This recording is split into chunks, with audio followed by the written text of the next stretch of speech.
Hey everyone, it's Scott Hansen from NFL Red Zone reminding you to watch Sports Ballers, the podcast that gets you caught up on everything Washington sports and beyond.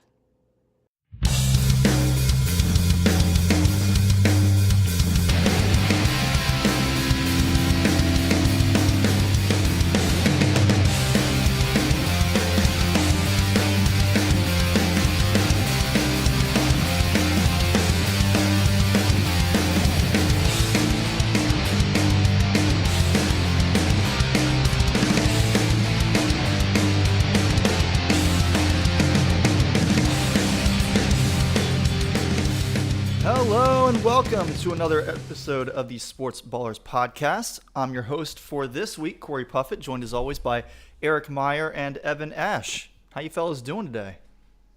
Doing pretty good. How about yourself? Doing well, Eric? It's been really nice. You know, the weather turned, and I've just been in a really good mood the last couple of days. So it's turned for now. It is Maryland. This is fake spring. I know. Like this is fall spring. We're gonna get. It's probably going to snow in 2 weeks for all we know. It could snow tomorrow. Well, tomorrow it's supposed to storm and hail. Not snow, but like mean snow. Yeah, they've already decided to postpone the Orioles home opener, which is scheduled for tomorrow. That's been pushed to Friday. Yes. I was considering going to that, but with it being pushed, I'm not going to be available this weekend. So, anyway, we got plenty to talk about this week on the show. I don't think there's a whole lot of NFL to discuss, so let's start with the one NFL topic that somebody put on our sheet. That somebody would be Eric. McCorkle Jones on the trading block?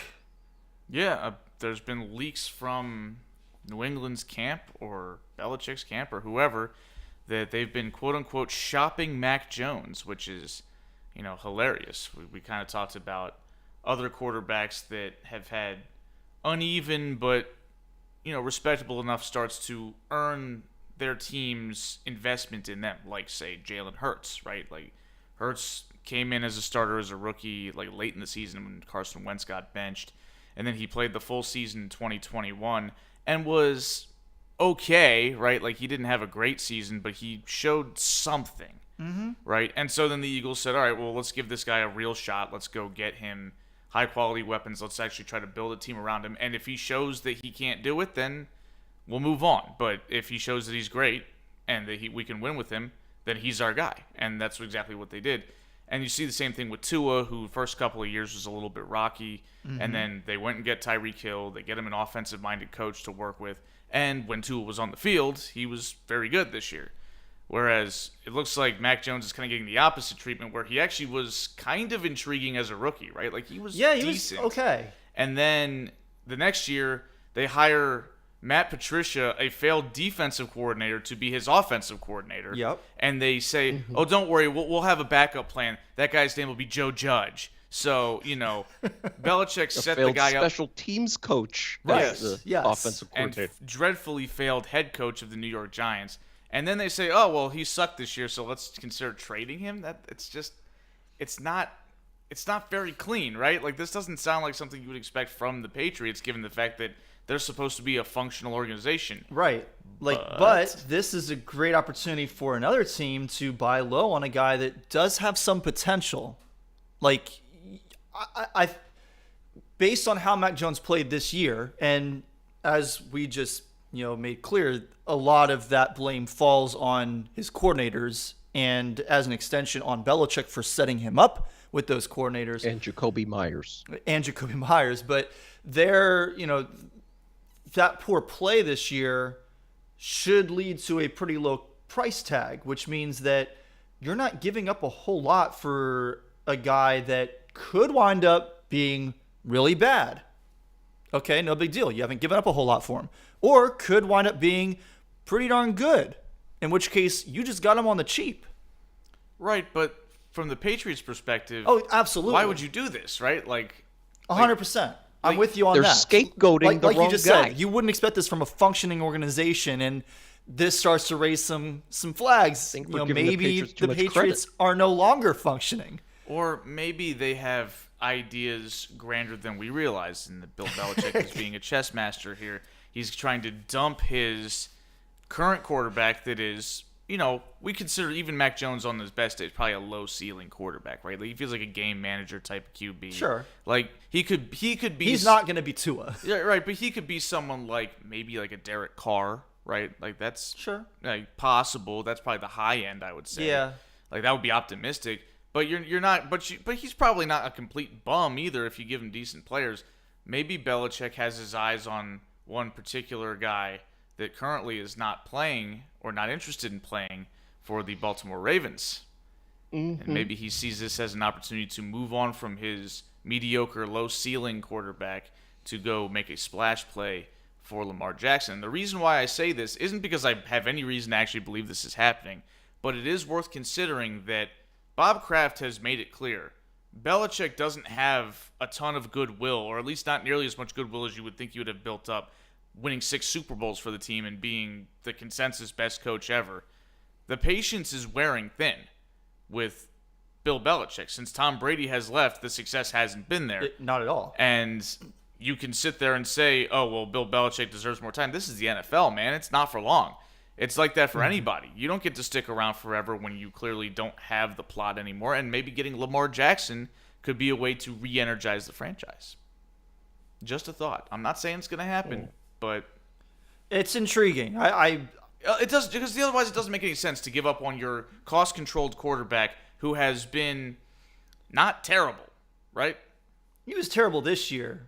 But as we said, like there are outside factors beyond his control. There were plenty of excuses you could make for him, and when you have somebody heading into year 3, you're still allowed to make those excuses. Now, after year 3, I agree. That's when you have to kind of make your decision. Especially when those excuses weren't really needed in year 1. Like he was actually an adequate quarterback. Yeah. I mean, he made a Pro Bowl, but Tyler Huntley made a Pro Bowl, so that doesn't really matter. But what does a Pro Bowl mean? Like the point is, like, this reminds me a little bit of Mitch Trubisky when he was heading into year 3, and he had a bad rookie year, and then was kind of like Mac was in year 1 in year 2, right? Like he was okay, and the defense carried him, and they made the playoffs, and everybody kind of looked at him and said, maybe he's the guy.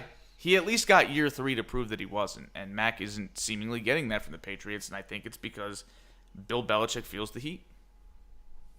I think it's worth pointing out that, everybody remembers in 2018 Lamar was drafted with a 32nd overall pick in the first round. The New England Patriots had the 31st pick in that draft, and they picked Sony Michel, running back out of Georgia. So, who had a really good first year. Mm-hmm. Right, but like and then what? And Belichick was probably thinking at that point, the circumstances were they just traded Jimmy Garoppolo because Brady was seemingly never going to retire, and they couldn't justify keeping the greatest quarterback of all time or getting rid of the greatest quarterback of all time for Jimmy Garoppolo. That would be ridiculous. Yeah. But there's still that was the succession plan, and Brady blew that up by playing too long. So Lamar Jackson could have been a hell of an option B compared to Jimmy Garoppolo. But they were still kind of in that same. But they might have still been feeling like they were in that same boat at the time. But at least it would have reset the timeline where you would have gotten another 4 years of Lamar Jackson as a backup if it went that long. Whereas, and I think Evan makes a good point there. It's possible that Belichick looks at that and says maybe that was a mistake not taking him because Brady was gone 2 seasons later. Right. Yeah, I mean, definitely in hindsight, that's a fair argument. And how many times do we see people try to do a makeup call when they mess something up? Happens all the time. Looking at the Rams with Jalen Ramsey. They picked Jared Goff 1-1 in 2016 instead of just picking Jalen Ramsey. And they went out and get him. Yep. Yeah. They traded for him. They spent like 5 first-round picks on one guy. So anyway, plenty to say about that one topic, but that was the only thing that we have on the NFL right now. We are just a few weeks away from our draft podcast. Isn't that crazy? I haven't watched any tape. I have not yet either. I need to get on that. But the 3 of us are going to put our heads together over these next couple of weeks, figure out our game plan for where we're going to do that show from and all that stuff, and make sure that we've got what we need together. But looking forward to another live show, hopefully on video again, as we've done for the past couple of years. It's been a lot of fun doing that. But we will get some information out to our audience as soon as we square away those details. Moving on to the NBA. Let's start with the pros this week. Eric, Joel Embiid, 52 points in a victory was that in Boston? It was in Philadelphia. But but against the Celtics. At this point, is the MVP race over? Is he winning it? I think so. There were some questions on whether or not he was going to hold on because a couple weeks ago, or maybe it was a week ago, I can't even remember. Everything is just a blur with the end of the NBA season. But the two leading candidates were Embiid and Nikola Jokic. Yes. And the Sixers were in the midst of a road trip, and they stopped in Denver, and people looked at that as an opportunity for Embiid to finish off his case, right? To go, take it to Jokic one more time, because when they met in Philly, that's kind of where this all started, was Embiid pieced him up, and people were like, oh, wow, maybe we should give Embiid more consideration. Then we had Kendrick Perkins getting on there and saying some questionable things about the state of the race and whether it had to do with race, and then JJ Redick was a little bit. He's a little too dismissive of it, but too dismissive. Yeah, but even if you think that Kendrick Perkins is crazy for saying that, that moment had an effect. That was an inflection point on the race, and that's when people started really just because they don't agree with you saying that doesn't mean people didn't take a look and say, well, damn, maybe we should give Embiid more of a look. And sure enough, he's played really well. But then Embiid sat that game in Denver, and immediately Embiid became an underdog to win the MVP again. Jokic became a slight favorite overnight. Why did he sit that game? Beats me. Don't know. Seems like a really weird place to call load management. That's why he stopped being the favorite, because people really took umbrage with the fact that he skipped that game. The fact that they chose that game. Did he skip it, or did the coaching staff decide? Because that seems really weird that he would choose to sit. I'm sure that the coaching staff planned a rest day for him, but plans change, man. They should have changed your rest day some other day. You got to be on the court to face that guy if you want to unseat him as the MVP, and he didn't. Take your rest day against the Wizards. Yeah, or against somebody else, not against the guy that you are beating the drum saying I should be the MVP over. And then, even worse, after that, Embiid played Giannis head-to-head. And Giannis outplayed him, and the Bucks beat them. And so people were like, damn, it's the two best bigs in the league that you're supposed to be, peers with. You didn't face one. You ducked and one, and the other whooped your ass. Yeah. And so that kind of changed things a little bit. But then this happened where Jokic had a terrible game. He missed a little bit of time with an injury, and then he came back, and somehow the Nuggets, who had a chance to lock up the number one seed in the West, got blown out by the Rockets, who I believe have won 13 games, 14, maybe 18. I don't know. Not a lot. Not a lot. They are say 8. They are in the Wembanyama sweepstakes for sure, and they got crushed. And so people are kind of like, okay, well, Jokic. But then Giannis started getting consideration because Giannis is great, and because the Bucks are the best team in the league by record. But then this happened, and you dropped 52 in a key game late in the season against a good opponent, a very good opponent that you're probably going to have to go through in the playoffs if you want to get to the NBA Finals. And the Time Lord is playing, right? I think there were certain guys missing. I think Jaylen Brown sat. I don't know if the Time Lord played. Okay. But it doesn't matter because that would boost his case if he scored 52 on that defense. Right, but he scored it on Al Horford, who is considered a very good post defender. Okay. And Grant Williams he's a punk, but he plays hard. That team defense should have been able to slow him down, and they couldn't. But it would have been hilarious though, because the Celtics or the Sixers tried so hard to blow this game.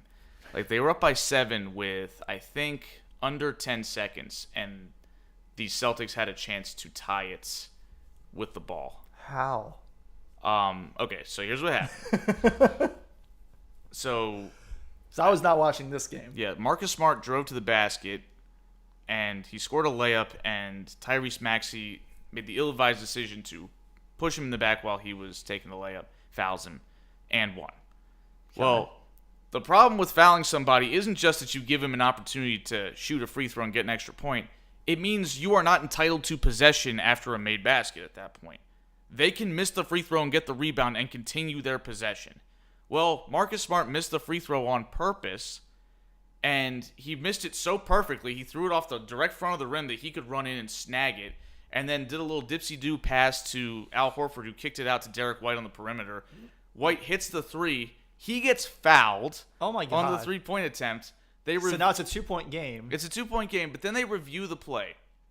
And this is the savings grace for Philly. This is what probably kept them from blowing the game completely. But they reviewed the play and determined there was no foul on the play. It was a clean attempt at a block, hand is part of the ball type of thing on a shot. And so Philly gets the ball. And then Embiid gets called for a foul because Grant Williams hooks and holds and then flops. And they say, okay, it's Celtics ball, turnover, and Philly's only up by 2. They didn't review that? No. Why? I don't know. I don't know. It was ridiculous, but they didn't look at that. And then Jason Tatum ended up missing a fadeaway at the buzzer because there's only 2 seconds left. But I'm like, you got to be kidding me. Like, you guys are up by 7 with like 7 seconds left. How is this happening? What are y'all doing? But nevertheless, they finished the job, and Embiid scored 52, one of the best defenses in the league, and he's great. He's probably winning the MVP. And also notable, we talked about it last week, the Bucks were sort of having to worry about the Celtics because the Celtics just whooped them, and we're only a couple games back. But with Philly beating the Celtics, and I don't think the Bucks have lost since our last show. Yeah, the Bucks are 3 games up on the Celtics, and they have 3 games left to play. Yeah, so they just got to win one, or Boston has to lose one. So they've pretty much got it locked up. They're not going to lose 3 in a row at the end of the season and blow that. So, the Bucks are going to end up having the number 1 overall seed in the whole thing because they've definitely got a better record than Denver does at this point. Yeah. Okay, so that's kind of what's going on in the East. Out in the West, the wild, wild West right now, the Lakers, the Clippers, the Warriors, all tied in the loss column. Only one of them are going to be in the play-in. Well, we assume, right? Like one of those teams has to be in the play-in. Yeah, because they're the 5, 6, and 7. That's right. Yes. And the Clippers and the Lakers play tonight. The Lakers just played an overtime game against the Jazz because they blew a 10-point lead with like a minute and 43 seconds left and had to go to OT. And Anthony Davis and LeBron James played heavy minutes last night because, again, they went to OT. And this was probably looked at as an opportunity. Normally, this would be a load management game. They would take this one off and say, okay, whatever, the Clippers can have it. Can't really afford to do that. You can't do that now No. because if they seed this game This to could the be Clippers, a deciding game on which team falls into the play-in.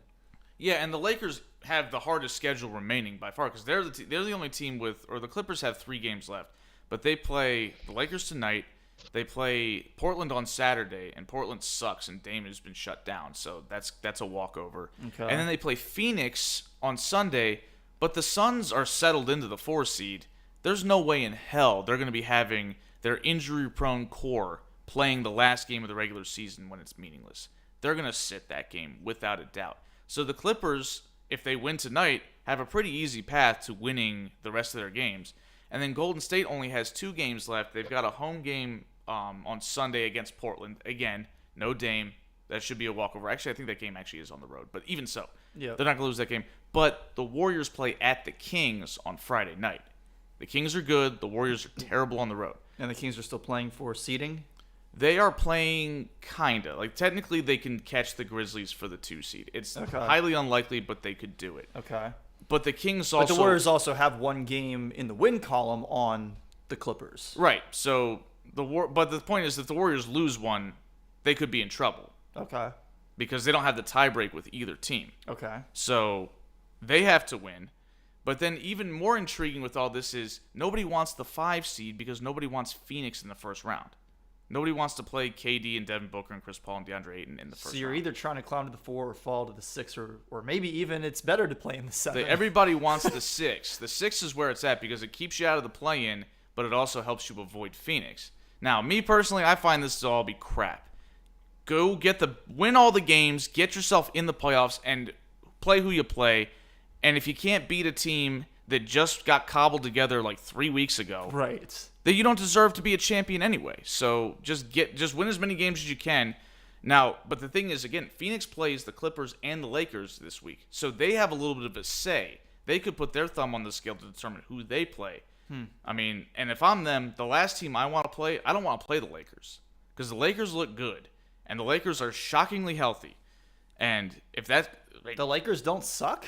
No. Somebody's got to say it. Yeah, the Lakers are good, and they look more dangerous than the Clippers right now. They definitely look more dangerous than the Warriors, who apparently Andrew Wiggins is back, but he's not playing yet. You know, he's going to need some time to ramp up. They don't want any part of the Lakers in that first round matchup, and apparently the Lakers probably don't want any part of them. But Phoenix is playing them on Friday. It's amazing what happens when you get rid of Westbrook. Get rid of Westbrook and you get a bunch of other good players. Let's not forget. Well, yeah, they got some really good role players in that trade. That was shockingly well done by Rob Pelinka and whoever else is running the show in LA, because they've been incompetent pretty much for the last 3 years. And they're just like, oh, hey, let's make this trade that can make us legitimately dangerous to win the West, when they looked like they weren't even going to make the play-in a month ago. So, go ahead, Evan.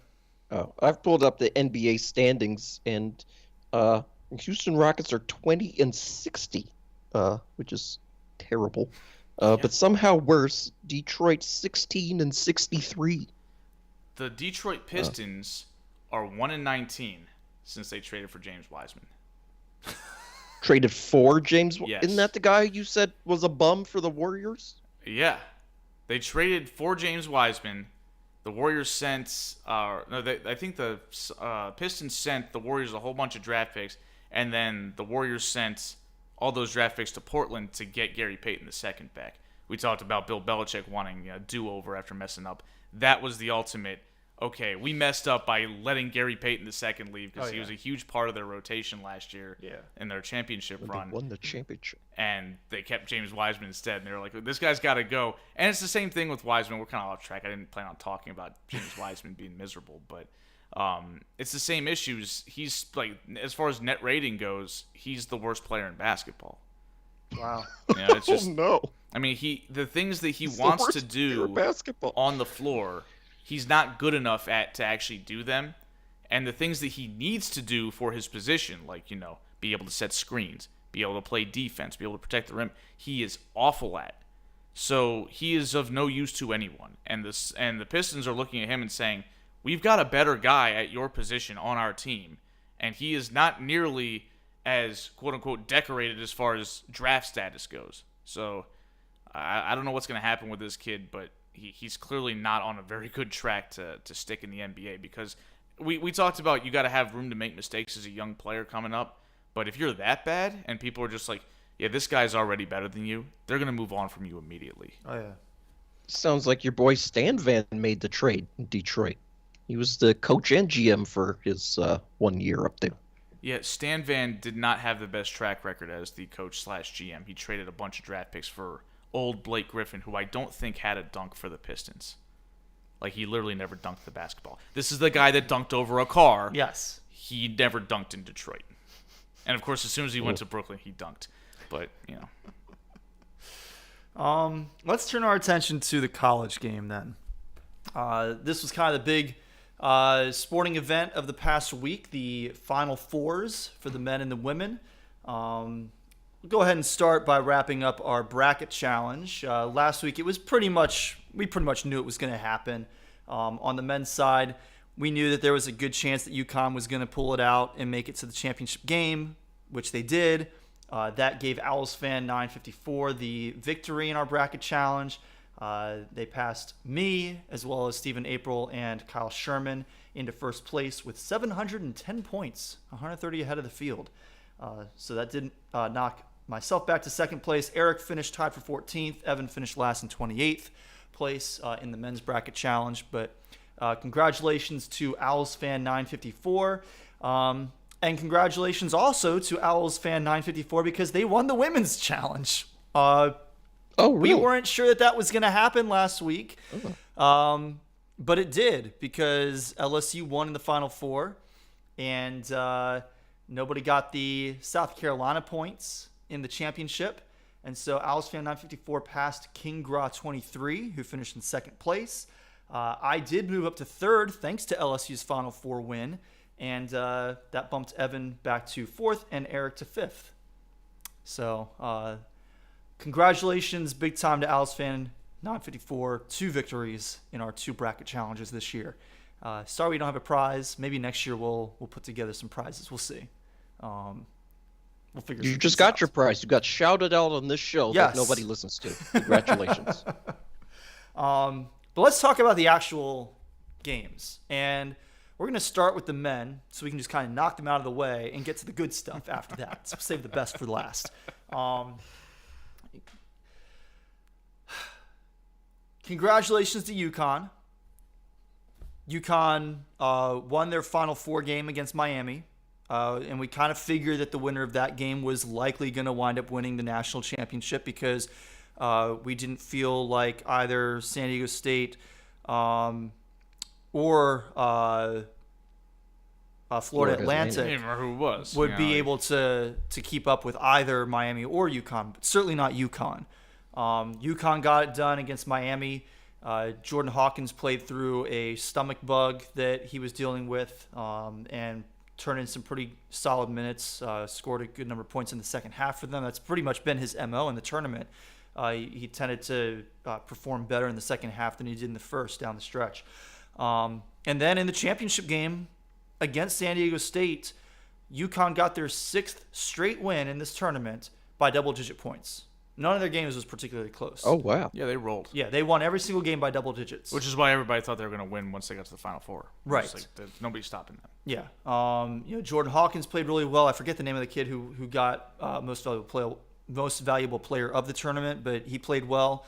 But in some ways, you kind of have to qualify well, because did anybody really play that well in the NCAA tournament? Like, there's a lot of ugly basketball. It's a lot of ugly basketball. And And it's been the case for the better part of the past decade. Like, when was the last time that you can honestly say that the basketball played in the men's NCAA tournament has been sound basketball? Like, they've actually been executing things well. They've been running good plays. Like, the fundamentals have been there. It's been a Late aughts, maybe the early teens. There was one year where we got a really good Final Four. That was the year that Kentucky was undefeated, and you had Wisconsin there, and then Duke ended up winning the title. Those were some legitimately really good college basketball Sure, yes. teams. I agree with that. And I forget which year that was. That was like 2015. 15, yeah. Because that was the year after UConn's previous championship. Yeah, where they won as an 8 seed or something like that. Which, Right. Which I kinda- think I actually picked UConn to win it all that year, because they just got really hot in the Big East tournament. And I was like, oh, Yeah, and you they know did the what? same I think thing. they're playing really good basketball. And I'm going to take Yeah, them. 3 years before that, Kemba Walker got hot in the Big East tournament. So. But that's the last time that you can look at the tournament and say, yeah, we saw some good basketball being played. Like, don't get me wrong, the first weekend of this year's tournament was fun. It was fun. It wasn't good basketball, but it was fun. It was entertaining. Certainly You got to see bad lots of basketball on upsets, produced and that's exciting. But when you get all those upsets, you wind up with even worse players than you were already going to have. But guess what? Those worse players beat the supposedly good players in the first 2 rounds.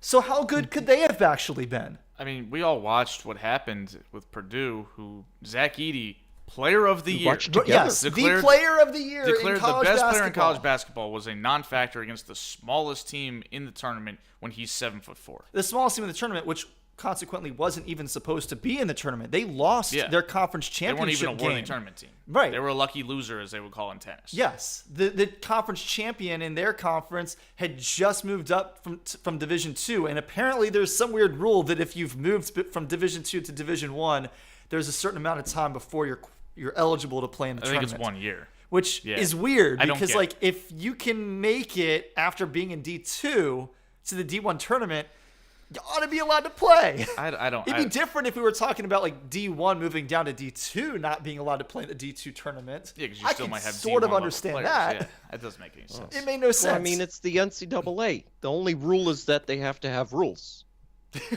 That's it. Right? Since when has the NCAA done anything that's, we don't good make the rules. We just think of them and important? write them down. I thought it Yeah, was. we don't make the rules. We just have rules. I thought it was funny that De'Aaron Fox had a comment that a lot of people got worked up over when he talked about how watching college basketball in the tournament was a chore for him, and because the quality of play is bad, the coaching is bad, the officiating is bad, and I looked at it and I was like, yeah, All that's true. Like across the board, it's overcoached. Like you see the coach like standing basically at midcourt screaming at his team to do stuff. I'm like, can you just hold up a hand number and let them run the play, please? Like stop micromanaging the kids on the floor. Let them play basketball. And it's not like the coach is some genius who's going to come up with some brilliant play that's going to help it happen. Just let the kids go out there and do what they do. If they fail, they fail. But how much of a brilliant play can you come up with in the moment and have any hope of like passing that on to your players so that they can execute it without also tipping off the other team exactly what you're about to do, thereby giving them an equal opportunity to stop what you're doing? Like, if you're going to come up with some genius play, come up with it in practice. Have your kids run it over and over again. Have them get familiar with it. And then hold up a finger, as you just said, to signal that play. At that point, so you have a word or a number or something or a signal that lets them know we're running this set. Like, if you're just giving them that play for the first time in a game, you failed as a coach. Or if you feel like you have to micromanage it even though you went over it in practice. Like, to me, that's just That's why it's called practice. Like, if your players are relying on you to tell them exactly what to do even on game day, you're not going to get it done. You haven't prepared them well enough. No. And, of course, there's other issues with college basketball. Namely, the kids aren't as good. Yeah, they're not. They're not. Because, I mean, you think about it, it's as simple as, you know, and this is an undercount, but say there's 5 players in every year, every class, who are going to be one and done and go to the NBA, right?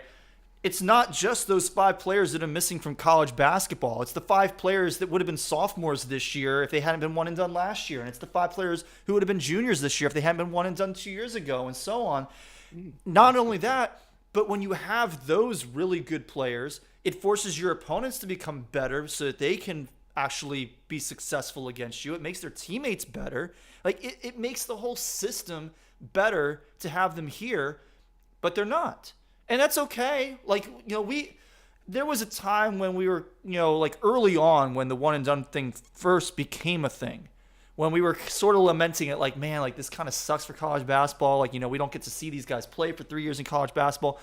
But like, we've come around, like, and we're all in support of them getting their money. Go get your money. Get paid while you can, because, you know, next year is no guarantee. You could get hurt. So get it while you can.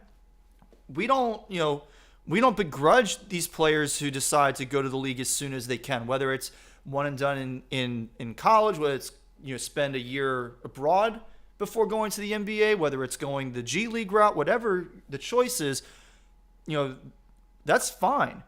But it does lead to worse basketball at the college level. Yeah. And to argue anything otherwise is like, it's I don't even know how to describe it. Like, you're putting your blinders on. It's wishful thinking. It's, you know, you're longing for the olden days. But yeah, exactly what you just said, Evan. You're lying to yourself, point blank. Yeah, like the bottom line is the college basketball.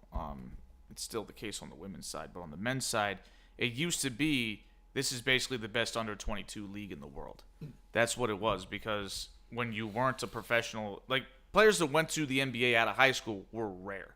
Yeah. You didn't see that happen. Like LeBron James, Kobe, but like they were few and far between in terms of the players who were actually successful. Yeah, like Kwame Brown was one of the few failings. Like usually they only bother to pick you if they think you're going to be great. Yeah. Like Kevin Garnett, all-time great. LeBron James, Kobe Bryant, Moses Malone, right? Like it's a pretty short list prior to one and done.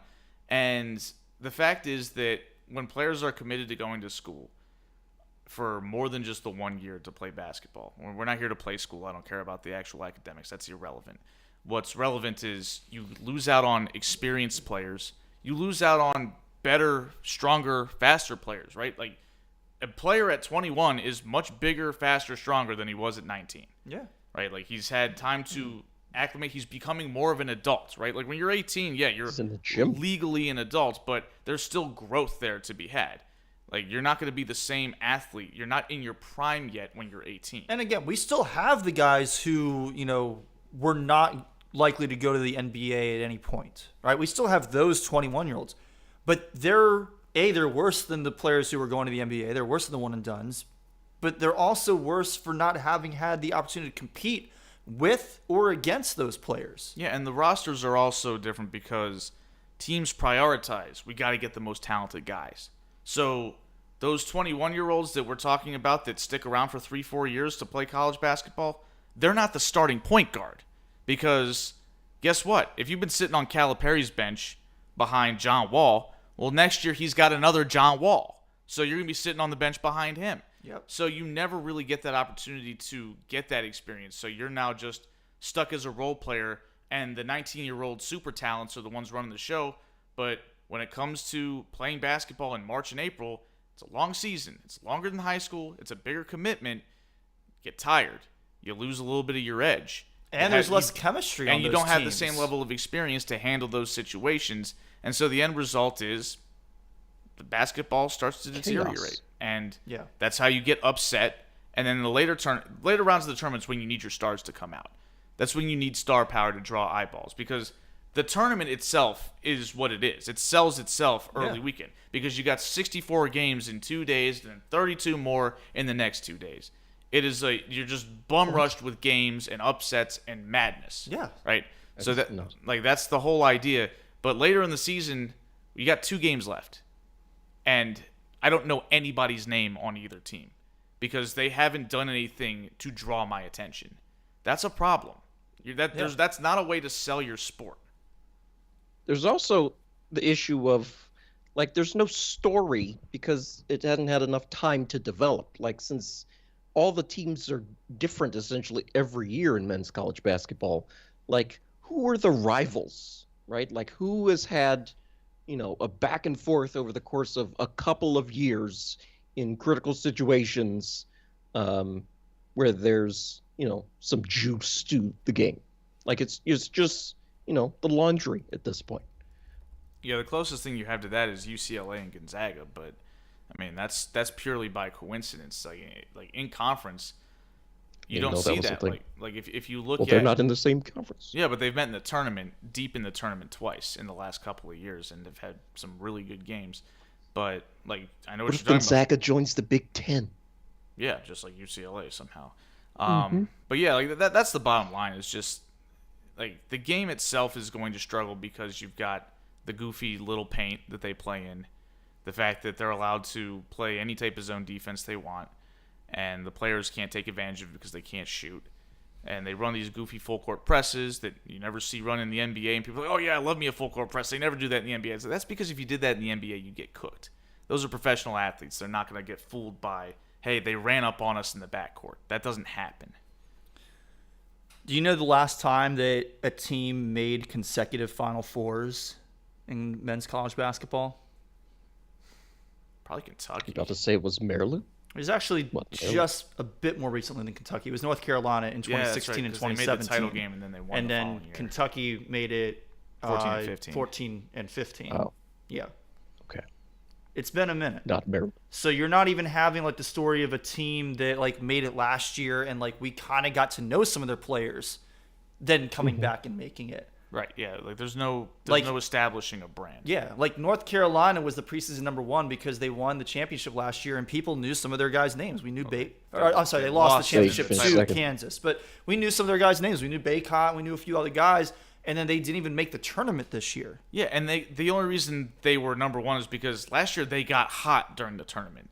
They didn't have a good season. They barely made it into the tournament. And then they got hot and beat Duke in the Final Four. And it was like, okay, that's great, but you're not actually good. And they didn't even make the tournament this year, so. Yeah. So that's what happened on the men's side. On the women's side, though, we actually got good basketball really throughout the tournament. If one of the things that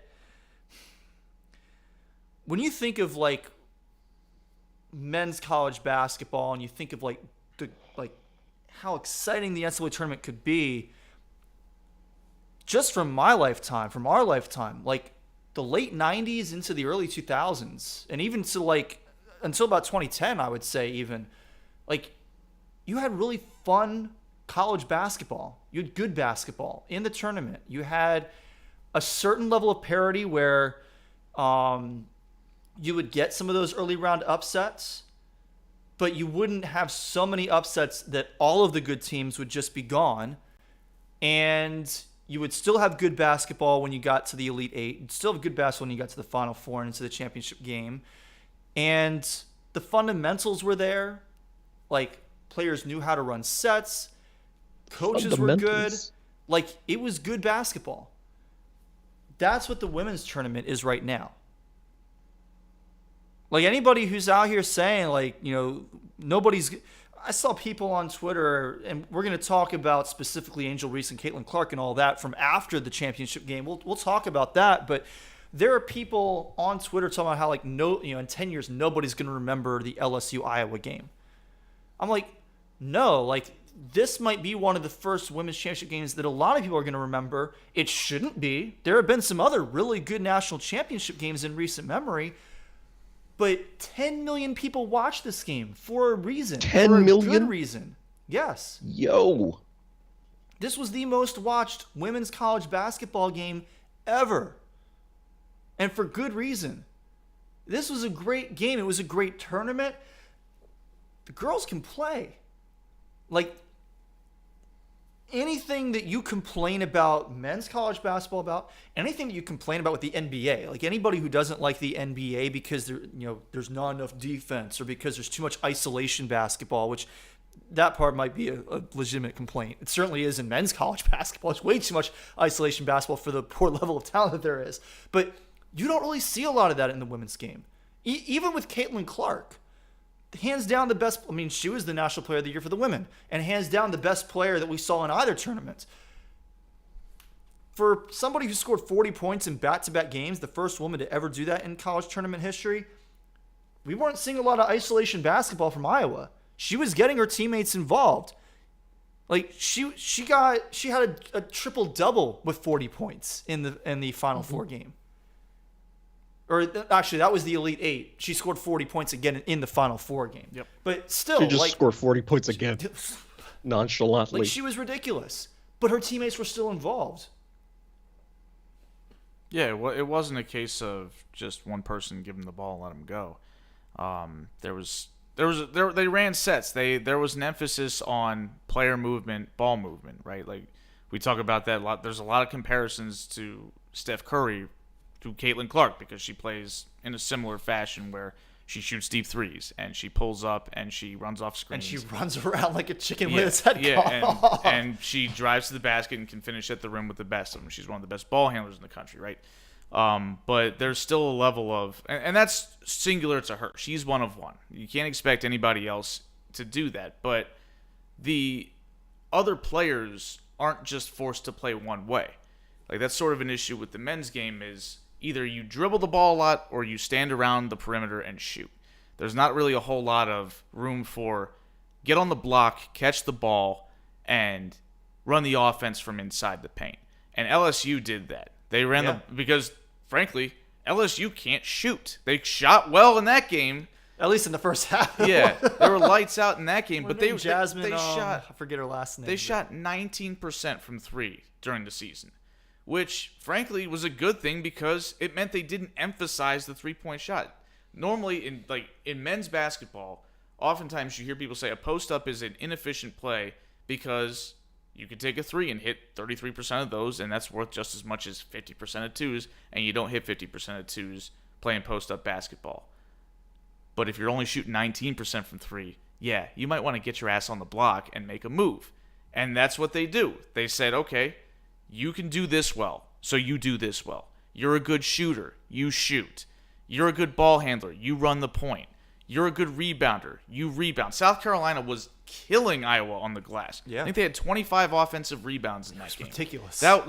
It was exactly what we were screaming at Zach Edey's dumb ass to do. Was to get his big ass down there, and when your crummy teammates brick all their threes, you're 7-4, jump up, outman these people, and grab the basketball and dunk it. That, like, the ladies don't dunk it, but that's what South Carolina was doing.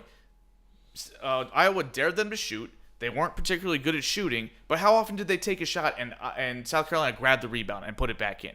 That was pretty much what the game plan became, and that's why the game stayed competitive, because there was an emphasis on, we can't do this well. They're trying to force us. Let's find another way. Whereas men's basketball is just ramming the same play over and over again.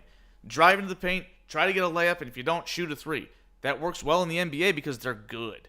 The boys that are out there playing college basketball, they can't shoot. They can't dribble. They can't pass. They can't do any of these things at a high enough level to run an offense like that. And that's all they try to do. Yeah, no. So, we were definitely treated to some really good basketball on the women's side. That Final Four was really exciting. We started with South Carolina, Iowa, which, initially I think a lot of people, myself included, figured was the de facto championship in the same vein as Miami, UConn. Whoever won that game, I felt like had the advantage in the championship game. I wasn't going to count LSU out, though. They were really good. I didn't want to count LSU out, but I wasn't sure, especially the way that LSU looked in the first half against Virginia Tech when, Virginia Tech opened up a bit of a lead at one point, and then LSU just came charging back, and it was over in the second half. They took off. Well, the reason why I wouldn't have counted out LSU was because despite, Caitlin Clark's brilliance, I watched her come to College Park and not have much of a game. She was off. Her three-point shot wasn't falling. And if that happens, it's lights out. Like, that's because she runs the show. If she doesn't have a good shooting game, you're going to lose. Yeah. She has some decent teammates, but obviously Caitlin Clark's going to get her shots. And if they're not falling, then that's a lot fewer points for your team. Yeah, absolutely. So, Iowa did manage to pull it out against South Carolina. LSU beat Virginia Tech, setting up a really exciting national championship game. And I'm still forgetting her last name for LSU. It was Jasmine. I think it was Jasmine, right? Yeah. I forget her last name, but she went insane in the first half.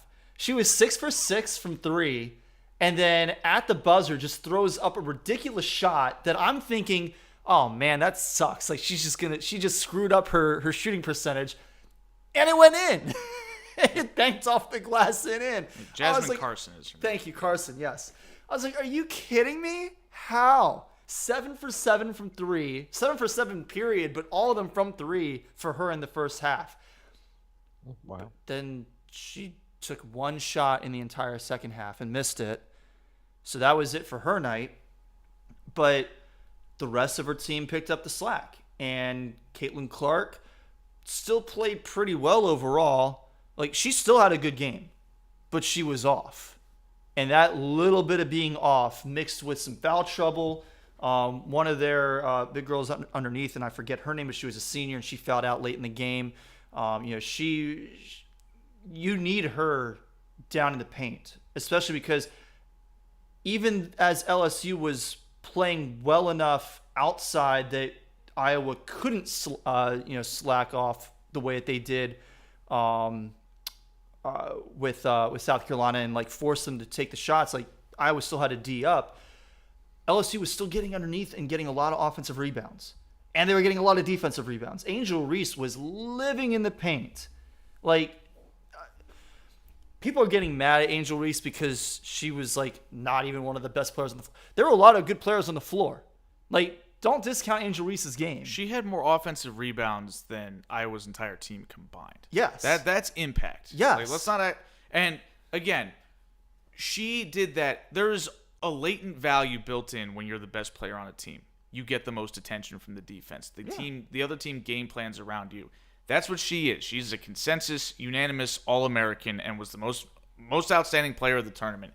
Like, this idea that she's just like some bum or some mediocre player that she's going to be selling coffee at McDonald's or something like that in a year. I'm like, no, she's not. She's legit. She was the most valuable player of the tournament, and she's a sophomore. Yeah. She's got 2 more years. Yeah, I know. So, like, let's talk about the post game. As time is winding down, Angel Reese starts. I guess you could call it taunting Caitlin Clark a little bit. Like it was kind of. What else would you call it? Yeah, it was absolutely taunting. It was taunting. She's pointing at her finger, indicating No, the ring that I was not going to get and that LSU is going to get. She was putting her hand in front of her face, which has been Caitlin Clark's move all tournament or all season. If you've been watching, she's been doing this all year. It's her thing. If you can't dish it, or if you can't take it, don't dish it. So people are just like sprinting to Caitlin Clark's defense, and they are just like trying to ostracize Angel Reese as among other things, a thug, basically. I'm like, are you kidding me? Like, get out of here.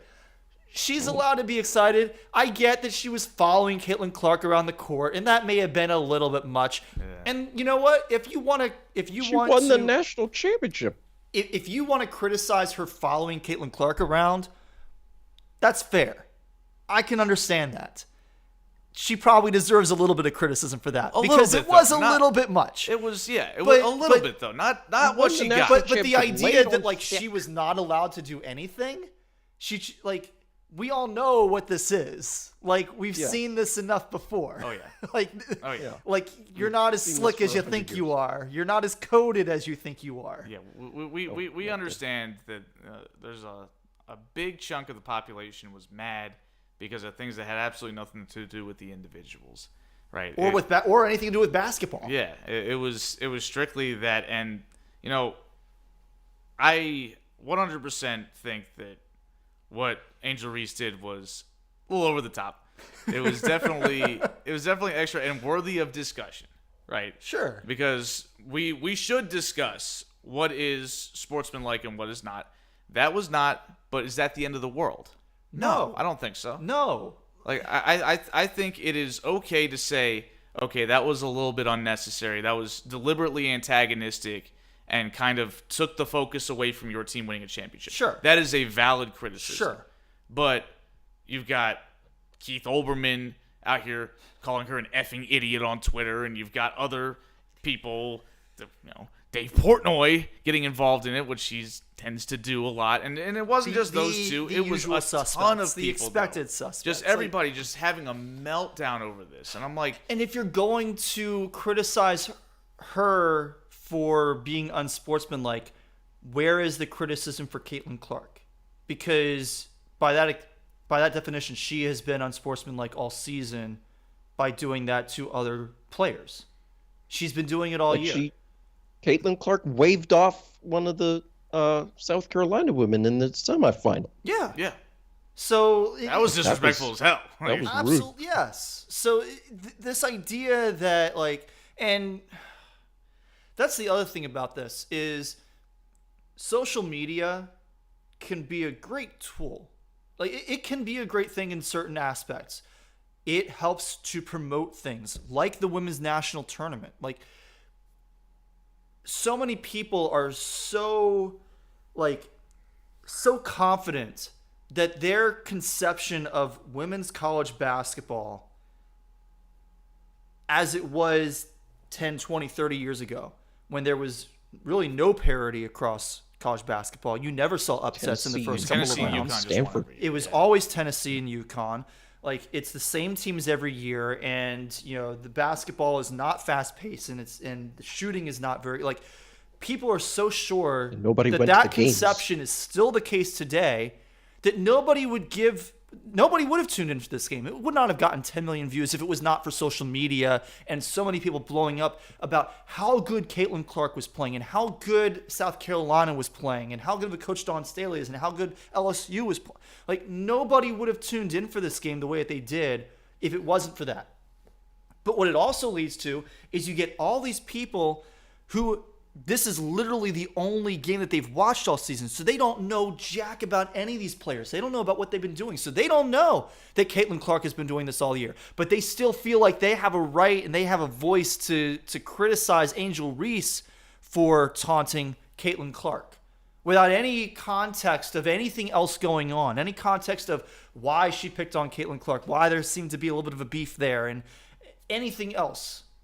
Well, it should be kept in mind also that Angel Reese has played Caitlin Clark before. When Angel Reese played at Maryland, Maryland played Iowa last year. Yep. And Maryland won they twice. They did. So, there is a history here, and it is well understood that even when you're not seeing the you can't see me's or the hand waving off when I'm not defending your 3-point shot because you can't shoot, she is talking the whole game. Like a lot of basketball players do. They chirp at each other. Yeah. They get into it like that. And the only thing that I could think of when Angel Reese was, pressed to the point where she needed to follow her around the entire time was, man, Angel Reese really doesn't seem to like Caitlin Clark very much.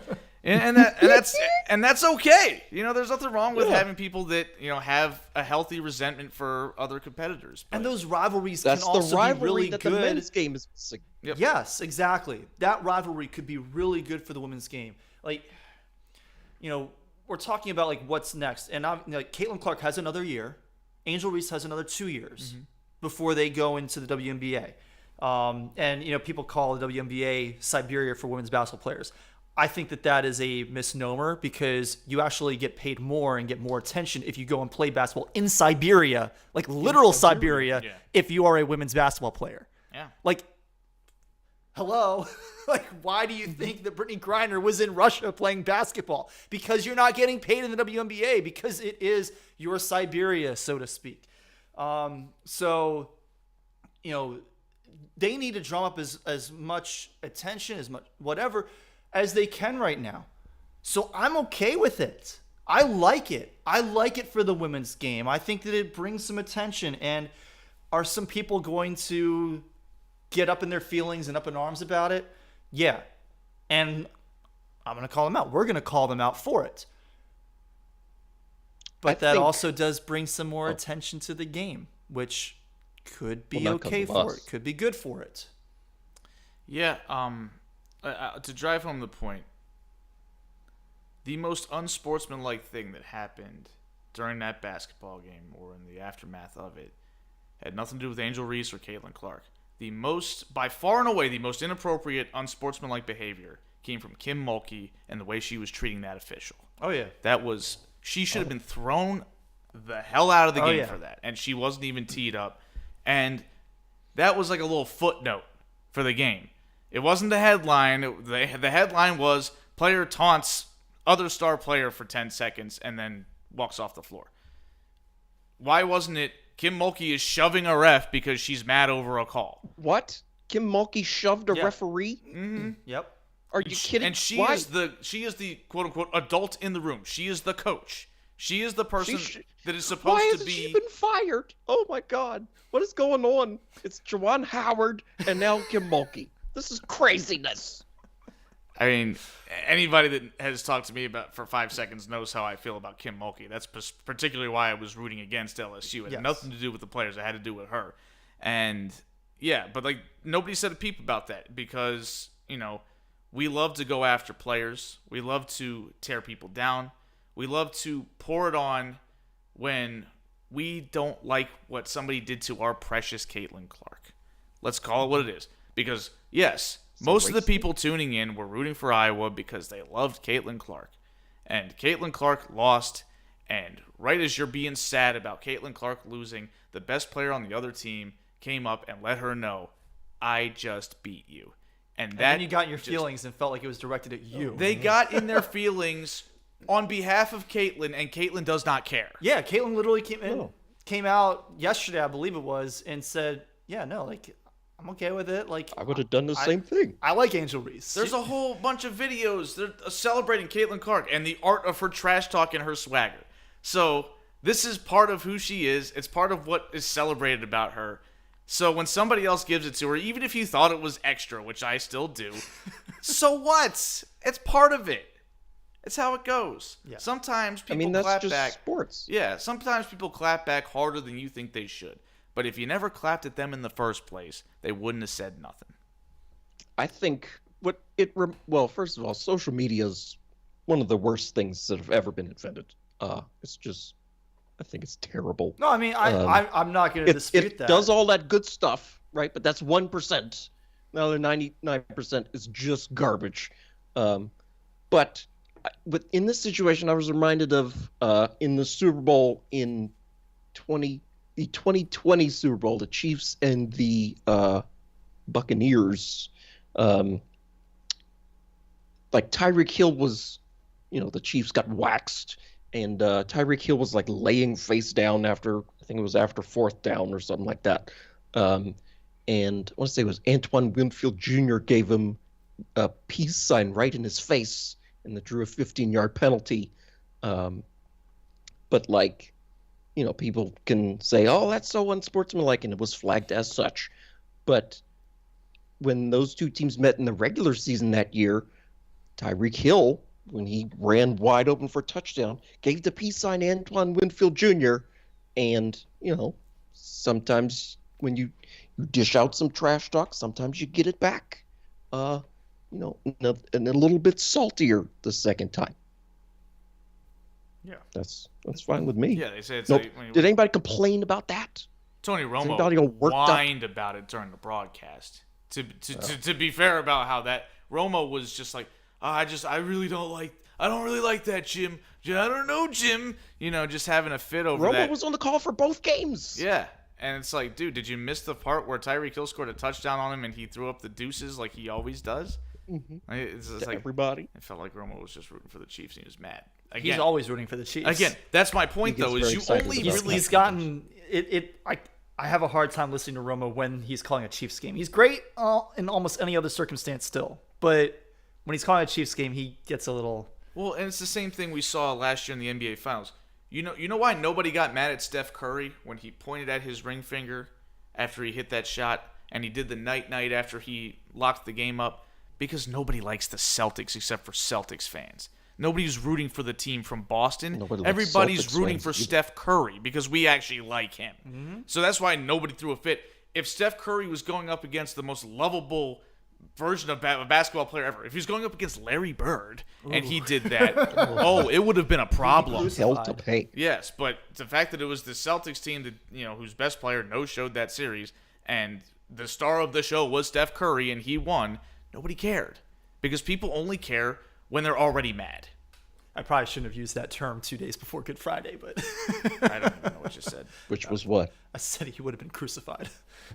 Oh. Well, you're the one that works at a Catholic school, so you have to explain that to Dr. McMahon. I have to keep remembering that Easter's this week because Anyway, the last thing to talk about with this, Jill Biden, after watching the national championship game, decided to publicly announce that she wants Iowa to be invited to the White House alongside LSU. At the same time? I guess, but does it matter? Does it matter whether it's at the same time or separately? Like, why are we inviting the runner-up?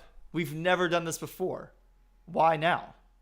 And it feels like this is a part of the reason why LSU came into this game with a chip on their shoulder, because they felt like everybody was focused on the other team and the other team's best player. And that you were the heel at the wrestling match here. And they were. Yeah. And so now that everybody's favorite team and America's sweetheart lost, we got to make sure that they're included too. Like that legit, like I said it on the chat. I was like, what message does this send? Yeah. Like this is exactly why we like sports. It's one of the things that distinguishes sports from everything else that happens in our society. It's one of the few places where there's no room for popularity. There's no room for favoritism. There's a winner. You either won or you lost. And yes. It's purely about, did you get the job done or did you not? And Iowa, as great of a season as they had, there's only one champion, and it wasn't you. And once again, somehow, the person that everybody feels the need to white knight for, Caitlin Clark, has to come out and say, this is ridiculous. No, that's for winners. We didn't win. Right? Like, everybody's like, oh, look at this bad sportsmanship. You know what else is part of sportsmanship? Being a gracious loser. Yes. And I don't mean saying stuff like, oh, congratulations. It means get the hell out of the way. You didn't win. Right? You can be mad over a loss. You can kick a chair or throw a Gatorade tub or something like that. You can do all of that. Yeah. But at the end of the day, accept that you lost and give the winner their due and stay the hell out of the way. Yeah. So, additional appreciation for Caitlin Clark for that. But first and foremost, congratulations to LSU because they won the game. Congratulations to Angel Reese because she was the player of the tournament. And begrudgingly, congratulations to Kim Mulkey. Moving on. Last thing to talk about this evening, let's get a little bit of baseball in. Start with you guys. Your O's brought up Grayson Rodriguez to start today's game. His first game. Of course, it was the day before what was supposed to be the Orioles home opener. That has been pushed to Friday because of inclement weather that we're expecting tomorrow. There's a chance of hail. tomorrow. Inclement weather? Yes. No, biblical storminess. Yes, terrible storms and potential hail.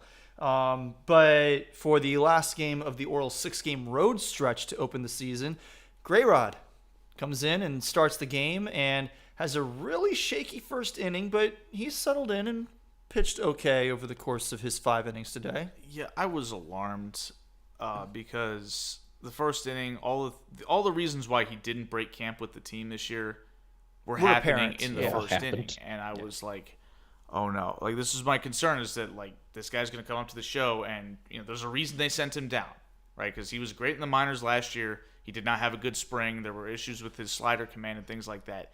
And all of that was on full display that first inning. He walks the leadoff guy. He couldn't locate his fastball particularly well. He needed 30 pitches to get through the inning. Yeah.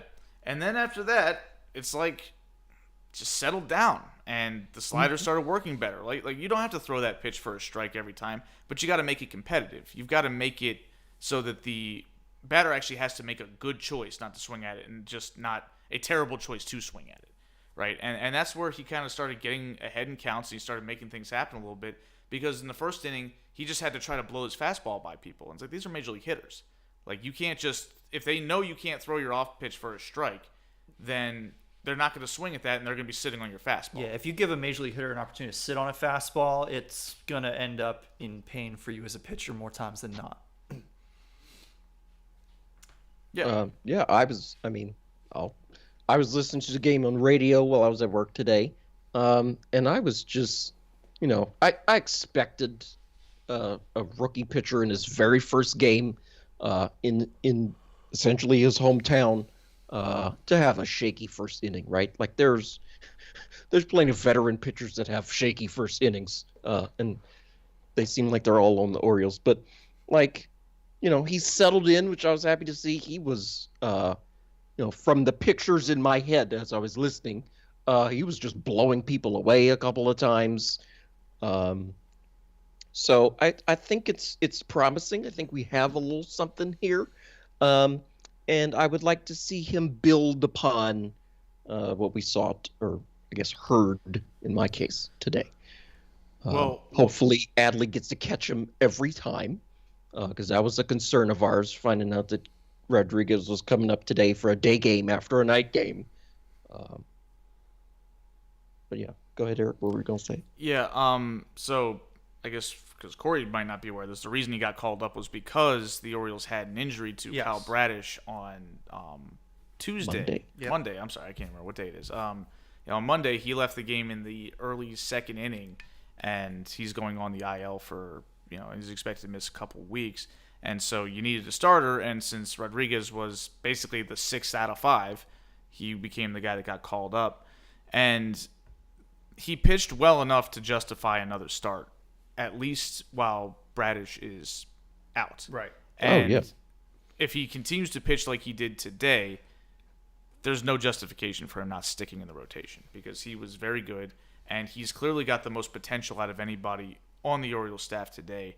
So you've got to let him work through the growing pains. Like, if he's going to go out there and give you 5 innings, a 2-run ball every time, then he's got to stay That's up. good enough to win. Right, like, Yeah. he's got to stay up. Like, you want better, but you're on track for a quality start. yeah, you would like better, but it's not a situation where he's struggling to make it out of the 4th inning. He's getting rocked, and you're just going to shatter his confidence by him being up here while he tries to figure things out. If he's capable of providing starts like that, if that's what he's going to normally do, again, we hope it gets better, but that's good enough to keep him here and let him get some major league experience. Yep.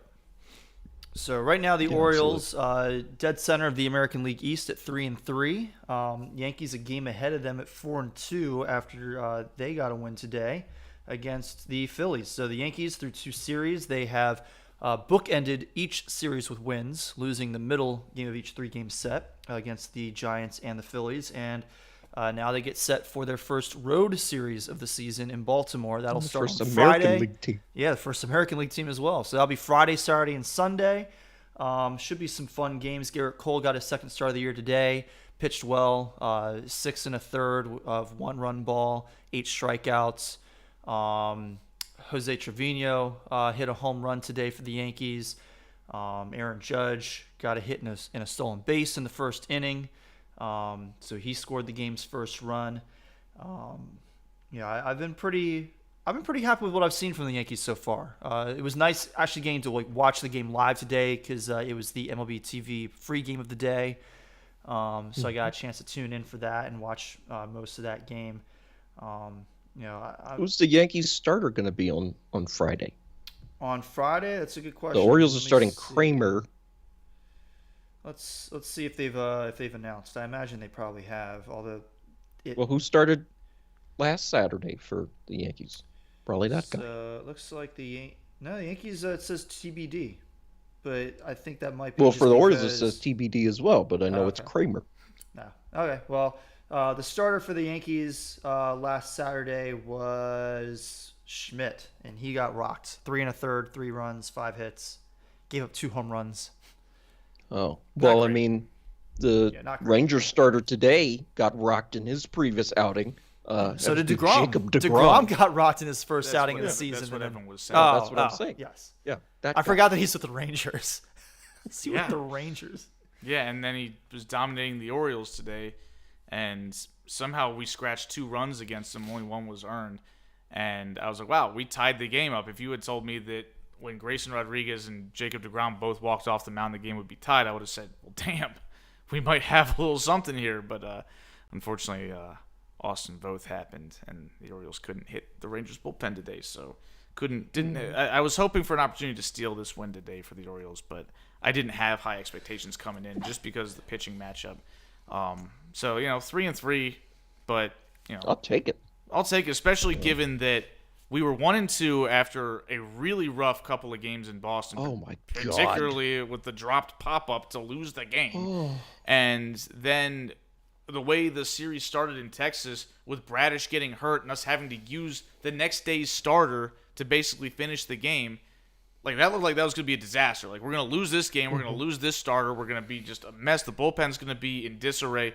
And shout out Tyler Wells for dealing in that game and getting the Orioles through that one so that they could just say. And then also shout out to Kyle Gibson yesterday, who Evan and I are both not exactly high on him. But we thought he was a bum. But he gave 7 innings yesterday. Like, these last couple of games have really helped the Orioles kind of maintain themselves while some unpleasant things were happening with the team. So, they're in an okay spot. So Ryan McKenna dropped a pop-up on Saturday while we were riding back from Hershey Park, and Orioles got walked off like 3 pitches later or something. Ryan McKenna got sent down to AAA immediately after that, which is fitting, honestly. It's like it was a can of corn to win the game, and you just you took your eye off the ball. It's fundamentals from T-ball or something. 2 hands. Right? 2 hands. You just he botches it. Like you're getting paid to do this, right? Like that's the only thing he's getting paid to do because he can't do anything else. Yeah, not like he's in there to hit. He was a defensive replacement. Yeah, well, that's life, I guess. But that's not what you want. No. So I think they sent him down because just so they had to take an extra bus ride or an extra plane ride or something like that because they immediately called him back up. Oh, well, he should have stayed down. So after that, I'm done with you, Ryan McKenna. I'm sorry. I'm sure you're a good dude and everything, but we're trying to win ball games here. Corey had something, but he's yawning. Yeah. Anything to say about the last remaining undefeated team in baseball? The Rays? The Tampa Bay Rays. 6-0. I haven't beat seen anybody. Who cares? any of their games. Who did they beat? The A's and the Nats. And the Nationals. Oh, well, they should be undefeated. Yes. I appreciated the effort from Shane McClanahan against, that AAA lineup that the Nats run out there. He had a nice quality game for me on my fantasy team who is, I think this is the 3rd straight year out of 3 that I think I've played Corey Fronton in week 1, and I lost heartbreakers each of the previous 2 years. It's looking like a runaway right now. Yeah, but things change. They can. Things changed the last 2 years. So you tied him twice last year. Unbelievable. Right? The 2 ties. Of the same team. It was just ridiculous. But, yeah. Yeah. Well, you need a bounce back year because you haven't made the playoffs in either of the first 2 years of this league, and half of the league makes the playoffs. Last year you went I think 5-13-2. Yeah, my team sucked last year, and I kind of stopped paying attention. Yeah. The previous year, my team was good. I just had bad luck with which division I was in. Yeah. There's one game going on right now in baseball. It's Blue Jays Royals. All the other games today have already been played. It's kind of weird. A midweek getaway day game. Yeah, a lot of home openers too. Yeah. Or not really. No. Home openers tomorrow. Tomorrow, yeah. That's why it's a getaway game. Yeah. But yeah, so that's kind of where we are in the National League. You've got a couple of 5-1 teams. Those are the Braves and the Brewers. I'm actually not sure who the Brewers have played, but I imagine they probably haven't played anybody. They were beating up on the they Mets, actually beat the Mets. But the Mets are kind of underwhelming right now. Scherzer got rocked. Considering how much money has been poured into that team. Yeah, a little bit. Yeah, Scherzer got rocked. Verlander's injured already. Aren't the Mets on the hook for north of $500 million after it's a ton taxes and everything? It's a ton, yeah. They operate at by far the biggest loss in Major League Baseball. And also shout out to our guy Manny Machado for getting himself thrown out of a game after getting himself called out on a pitch clock violation for strike 3, and then he had some words for the umpire and he got thrown out. And the reason he got thrown out, as broken down, I think John Boy broke it down, but John Boy. as broken down by John Boy, was Machado called the umpire a douchebag, which that'll get you tossed. Yeah, you can't do that. Yeah, and just like a quick aside, by the way, for all the people who are whining about, and this is kind of back to college basketball, but whining about Caitlin Clark getting teed up because she threw the ball away from the ref, yeah, that's how it works. Yeah. That was a warranted technical foul. Yeah, Stop especially whining. because You can't they say had, the magic words, already man. warned Iowa's bench about not handing the ball to Play a game, that's the rule. You got to follow the rules. Yeah, they don't let you get away with that stuff in college, and they never have. So they're not picking on her. Stop, chill out with that. But yeah, so Come on, Manny. I need you in my lineup. You have to play baseball.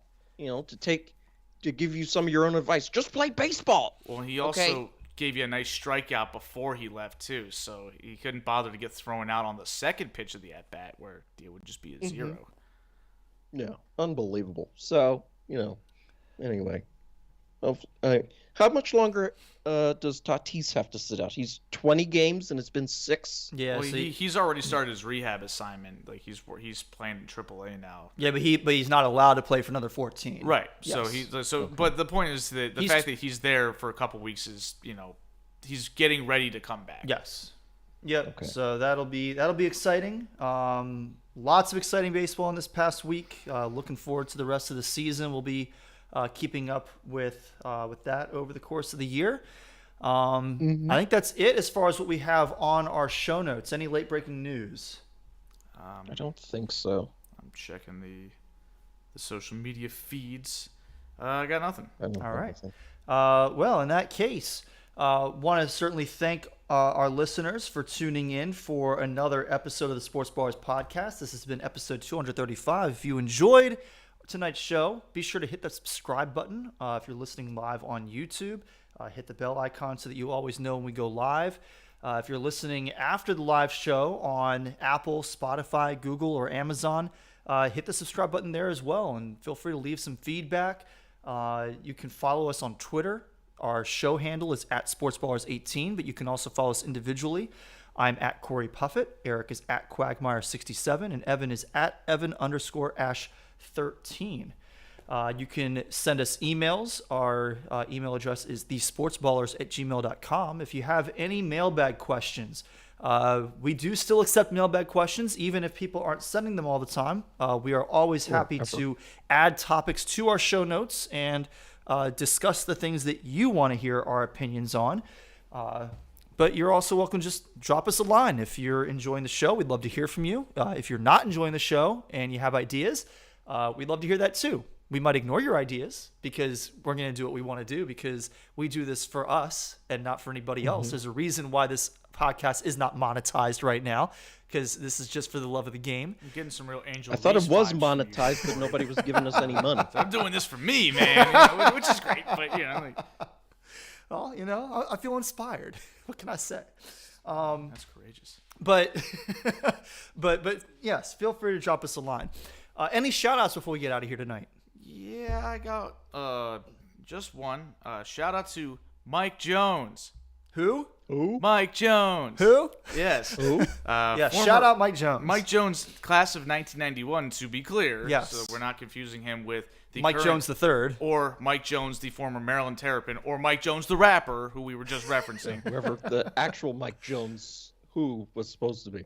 Yeah, the rapper. That guy. Yes. Yeah. So yeah, Mike Jones has decided to take an assistant coaching job with the University of Maryland. He was previously at Virginia Tech, and obviously before that, he was a longtime DeMatha head coach. Yeah. As soon as I saw the news, I hit him up with a text. I was like, "Welcome back to PG County." Yeah, You hit him up with a text. I mean, you know your boy loves it because I love me some DeMatha. I love me some Maryland basketball. And functionally speaking, I got to imagine he's going to have some value recruiting at DeMatha. One would hope. Like, Yeah. we've He's been got the talking connections about this there. for years, and he's got the connections. And he's- Any thoughts about this potentially? Last week on the show, let's take a minute to talk about this. We talked about Hunter Dickinson entering the trade, the transfer portal, and we kind of talked about maybe he would come to Maryland because his main gripe always seemed to be with Turgeon. At the same time, even after Turgeon got canned, he continued to run his mouth about Maryland and about Maryland's fans. Do you think that this could potentially swing things in Maryland's favor in terms of getting him? Like, is he really going to go to Georgetown? Give me a break. No. I don't think he's going to go to Probably have to Georgetown. go to class at Georgetown. Well, I'm not going to suggest that Hunter Dickinson doesn't go to class. Hunter He was a Dickinson's- good student. yeah, he when is was a at good student. DeMatha. But then again, some of us were good students So did in high Travis school. Garrison. And it didn't really translate. So True. Or that's you not. teach kids every single day. You know which ones are smart and which ones aren't. You know which ones do their homework and which ones don't. And Hunter You know Dickinson which was ones one who cheat all the did. time and which ones don't. Hunter was one who did his homework, and at least to my knowledge, did not cheat. Anyway, see, my belief is that I don't think this is going to happen, just because it's just been too much talk, right? Like, Hunter strikes me as a guy who carries himself with a lot of pride. It's clear as day, given the way he plays on the floor, the way he talks in his podcasts and wherever. It's a podcast. He is an outspoken individual, and he has slung so much mud at the University of Maryland and the basketball program, and at times the fans as well. Not that we don't deserve it; we can be mean. Can't but be. yeah, You but ran the You old are coach mean. out of town. We are mean. we ran the old coach out of town. No, he just sucked, Evan. We keep telling you this. He was a bad basketball coach. There's a reason he doesn't have a job. Yeah, no, you want to talk about Maryland fans being mean? Talk about throwing batteries, like Diamondbacks wrapped around batteries. That was bad. But again, for him to come to Maryland after being so antagonistic towards the program, that would require a level of, humility that I'm not suggesting that I'm not saying that it's anything negative about him. That's a level of humility that most people don't have, right? For him, he would have to really want to come here, which maybe he does. Maybe that's why he's so mad. But it would also require him to say, okay, I have to accept the fact that this is going to make me look kind of silly and just do it anyway because this is what I want. Already looks silly. To Maryland fans, he doesn't look silly to a lot of other people. But if he came here, we would be thrilled. But then everybody else would be like, oh, I thought you hated them. But he would just have to do that.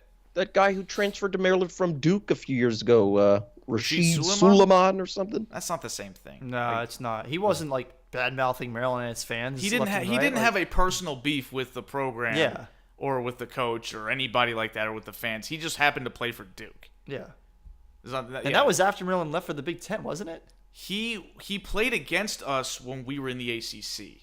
And then Okay, and we he went played to the Big Ten, and he played for yes, us when okay, we were in the Big okay. Ten. So I it was trying right to in that remember the window. timeline, but yes. I remember because he made 3 straight free throws to tie the game.